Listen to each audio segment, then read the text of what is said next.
ಮಾಜಿ ವಿಧಾನ ಪರಿಷತ್ ಸದಸ್ಯ ಹಾಗೂ ಡಿಸಿಎಂ ಡಿಕೆ ಶಿವಕುಮಾರ್ ಅವರ ಆಪ್ತರಾಗಿದ್ದ ಕರಿಯಣ್ಣ ಸಂಘಟಿ ಅನಾರೋಗ್ಯದಿಂದ ನಿಧನರಾಗಿದ್ದಾರೆ. ಬಹು ಅಂಗಾಂಗ ವೈಫಲ್ಯದಿಂದ ಬಳಲುತ್ತಿದ್ದ ಅವರನ್ನು ಬೆಂಗಳೂರಿನ ಖಾಸಗಿ ಆಸ್ಪತ್ರೆಗೆ ದಾಖಲಿಸಲಾಗಿತ್ತು. ಆದರೆ ಚಿಕಿತ್ಸೆ ಫಲಕಾರಿಯಾಗದೆ ಅವರು ಆಸ್ಪತ್ರೆಯಲ್ಲೇ ಕೊನೆಯುಸಿರೆಳೆದಿದ್ದಾರೆ. ಕರಿಯಣ್ಣ ಸಂಘಟಿ ಅವರು ರಾಜಕೀಯವಾಗಿ ಸಕ್ರಿಯರಾಗಿದ್ದು 2 ಬಾರಿ ಕೊಪ್ಪಳ ಜಿಲ್ಲಾ ಪಂಚಾಯತ್ ಅಧ್ಯಕ್ಷರಾಗಿ ಸೇವೆಯನ್ನು ಸಲ್ಲಿಸಿದರು. ಸರಳ ವ್ಯಕ್ತಿತ್ವ ಮತ್ತು ಸಂಘಟನಾ ಸಾಮರ್ಥ್ಯದಿಂದ ಅವರು ಜನಮನ್ನಣೆಯನ್ನು ಗಳಿಸಿದರು. ಡಿಕೆ ಶಿವಕುಮಾರ್ ಅವರಿಗೆ ಆಪ್ತರಾಗಿದ್ದ ಅವರು ಪಕ್ಷದ ವಿವಿಧ ಚಟುವಟಿಕೆಗಳಲ್ಲಿ ಪ್ರಮುಖ ಪಾತ್ರ ವಹಿಸಿದ್ದರು. ಮೂಲತಃ ಕೊಪ್ಪಳ ತಾಲೂಕಿನ ಯಲಮಗೇರಿ ಗ್ರಾಮದ ನಿವಾಸಿಯಾಗಿದ್ದ ಕರಿಯಣ್ಣ ಸಂಘಟಿಯವರ ನಿಧನಕ್ಕೆ ರಾಜಕೀಯ ವಲಯದಲ್ಲಿ ಶೋಕ ವ್ಯಕ್ತವಾಗಿದೆ. ಅವರ ಅಗಲಿಕೆಯಿಂದ ಜಿಲ್ಲೆಯಲ್ಲಿ ಅಪಾರ ನಷ್ಟ ಉಂಟಾಗಿದೆ ಎಂದು ಹಲವರು ಸಂತಾಪ ಸೂಚಿಸಿದ್ದಾರೆ. ಮಾಜಿ ವಿಧಾನ ಪರಿಷತ್ ಸದಸ್ಯ ಹಾಗೂ ಡಿಸಿಎಂ ಡಿಕೆ ಶಿವಕುಮಾರ್ ಅವರ ಆಪ್ತರಾಗಿದ್ದ ಕರಿಯಣ್ಣ ಸಂಘಟಿ ಅನಾರೋಗ್ಯದಿಂದ ನಿಧನರಾಗಿದ್ದಾರೆ. ಬಹು ಅಂಗಾಂಗ ವೈಫಲ್ಯದಿಂದ ಬಳಲುತ್ತಿದ್ದ ಅವರನ್ನು ಬೆಂಗಳೂರಿನ ಖಾಸಗಿ ಆಸ್ಪತ್ರೆಗೆ ದಾಖಲಿಸಲಾಗಿತ್ತು. ಆದರೆ ಚಿಕಿತ್ಸೆ ಫಲಕಾರಿಯಾಗದೆ ಅವರು ಆಸ್ಪತ್ರೆಯಲ್ಲೇ ಕೊನೆಯುಸಿರೆಳೆದಿದ್ದಾರೆ. ಕರಿಯಣ್ಣ ಸಂಘಟಿ ಅವರು ರಾಜಕೀಯವಾಗಿ ಸಕ್ರಿಯರಾಗಿದ್ದು 2 ಬಾರಿ ಕೊಪ್ಪಳ ಜಿಲ್ಲಾ ಪಂಚಾಯತ್ ಅಧ್ಯಕ್ಷರಾಗಿ ಸೇವೆಯನ್ನು ಸಲ್ಲಿಸಿದರು. ಸರಳ ವ್ಯಕ್ತಿತ್ವ ಮತ್ತು ಸಂಘಟನಾ ಸಾಮರ್ಥ್ಯದಿಂದ ಅವರು ಜನಮನ್ನಣೆಯನ್ನು ಗಳಿಸಿದರು. ಡಿಕೆ ಶಿವಕುಮಾರ್ ಅವರಿಗೆ ಆಪ್ತರಾಗಿದ್ದ ಅವರು ಪಕ್ಷದ ವಿವಿಧ ಚಟುವಟಿಕೆಗಳಲ್ಲಿ ಪ್ರಮುಖ ಪಾತ್ರ ವಹಿಸಿದ್ದರು. ಮೂಲತಃ ಕೊಪ್ಪಳ ತಾಲೂಕಿನ ಯಲಮಗೇರಿ ಗ್ರಾಮದ ನಿವಾಸಿಯಾಗಿದ್ದ ಕರಿಯಣ್ಣ ಸಂಘಟಿಯವರ ನಿಧನಕ್ಕೆ ರಾಜಕೀಯ ವಲಯದಲ್ಲಿ ಶೋಕ ವ್ಯಕ್ತವಾಗಿದೆ. ಅವರ ಅಗಲಿಕೆಯಿಂದ ಜಿಲ್ಲೆಯಲ್ಲಿ ಅಪಾರ ನಷ್ಟ ಉಂಟಾಗಿದೆ ಎಂದು ಹಲವರು ಸಂತಾಪ ಸೂಚಿಸಿದ್ದಾರೆ.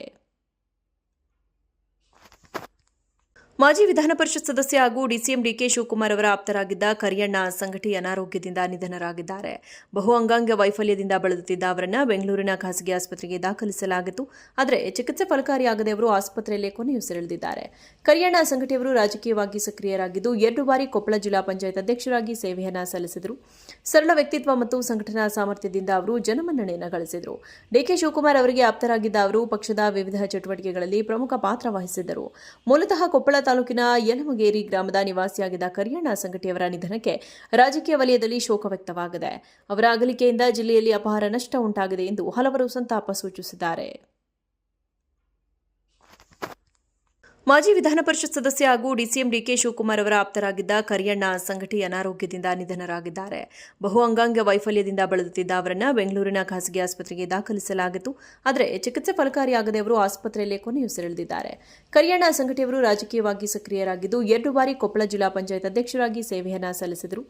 ಸರಳ ವ್ಯಕ್ತಿತ್ವ ಮತ್ತು ಸಂಘಟನಾ ಸಾಮರ್ಥ್ಯದಿಂದ ಅವರು ಜನಮನ್ನಣೆಯನ್ನು ಗಳಿಸಿದರು. ಡಿಕೆ ಶಿವಕುಮಾರ್ ಅವರಿಗೆ ಆಪ್ತರಾಗಿದ್ದ ಅವರು ಪಕ್ಷದ ವಿವಿಧ ಚಟುವಟಿಕೆಗಳಲ್ಲಿ ಪ್ರಮುಖ ಪಾತ್ರ ವಹಿಸಿದ್ದರು. ಮೂಲತಃ ಕೊಪ್ಪಳ ತಾಲೂಕಿನ ಯಲಮಗೇರಿ ಗ್ರಾಮದ ನಿವಾಸಿಯಾಗಿದ್ದ ಕರಿಯಣ್ಣ ಸಂಘಟಿಯವರ ನಿಧನಕ್ಕೆ ರಾಜಕೀಯ ವಲಯದಲ್ಲಿ ಶೋಕ ವ್ಯಕ್ತವಾಗಿದೆ. ಅವರ ಅಗಲಿಕೆಯಿಂದ ಜಿಲ್ಲೆಯಲ್ಲಿ ಅಪಾರ ನಷ್ಟ ಉಂಟಾಗಿದೆ ಎಂದು ಹಲವರು ಸಂತಾಪ ಸೂಚಿಸಿದ್ದಾರೆ. ಮಾಜಿ ವಿಧಾನ ಪರಿಷತ್ ಸದಸ್ಯ ಹಾಗೂ ಡಿಸಿಎಂ ಡಿಕೆ ಶಿವಕುಮಾರ್ ಅವರ ಆಪ್ತರಾಗಿದ್ದ ಕರಿಯಣ್ಣ ಸಂಘಟಿ ಅನಾರೋಗ್ಯದಿಂದ ನಿಧನರಾಗಿದ್ದಾರೆ. ಬಹು ಅಂಗಾಂಗ ವೈಫಲ್ಯದಿಂದ ಬಳಲುತ್ತಿದ್ದ ಅವರನ್ನು ಬೆಂಗಳೂರಿನ ಖಾಸಗಿ ಆಸ್ಪತ್ರೆಗೆ ದಾಖಲಿಸಲಾಗಿತ್ತು. ಆದರೆ ಚಿಕಿತ್ಸೆ ಫಲಕಾರಿಯಾಗದೆ ಅವರು ಆಸ್ಪತ್ರೆಯಲ್ಲೇ ಕೊನೆಯುಸಿರೆಳೆದಿದ್ದಾರೆ. ಕರಿಯಣ್ಣ ಸಂಘಟಿ ಅವರು ರಾಜಕೀಯವಾಗಿ ಸಕ್ರಿಯರಾಗಿದ್ದು 2 ಬಾರಿ ಕೊಪ್ಪಳ ಜಿಲ್ಲಾ ಪಂಚಾಯತ್ ಅಧ್ಯಕ್ಷರಾಗಿ ಸೇವೆಯನ್ನು ಸಲ್ಲಿಸಿದರು. ಸರಳ ವ್ಯಕ್ತಿತ್ವ ಮತ್ತು ಸಂಘಟನಾ ಸಾಮರ್ಥ್ಯದಿಂದ ಅವರು ಜನಮನ್ನಣೆಯನ್ನು ಗಳಿಸಿದರು. ಡಿಕೆ ಶಿವಕುಮಾರ್ ಅವರಿಗೆ ಆಪ್ತರಾಗಿದ್ದ ಅವರು ಪಕ್ಷದ ವಿವಿಧ ಚಟುವಟಿಕೆಗಳಲ್ಲಿ ಪ್ರಮುಖ ಪಾತ್ರ ವಹಿಸಿದ್ದರು. ಮೂಲತಃ ಕೊಪ್ಪಳ ತಾಲೂಕಿನ ಯಲಮಗೇರಿ ಗ್ರಾಮದ ನಿವಾಸಿಯಾಗಿದ್ದ ಕರಿಯಣ್ಣ ಸಂಘಟಿಯವರ ನಿಧನಕ್ಕೆ ರಾಜಕೀಯ ವಲಯದಲ್ಲಿ ಶೋಕ ವ್ಯಕ್ತವಾಗಿದೆ. ಅವರ ಅಗಲಿಕೆಯಿಂದ ಜಿಲ್ಲೆಯಲ್ಲಿ ಅಪಾರ ನಷ್ಟ ಉಂಟಾಗಿದೆ ಎಂದು ಹಲವರು ಸಂತಾಪ ಸೂಚಿಸಿದ್ದಾರೆ.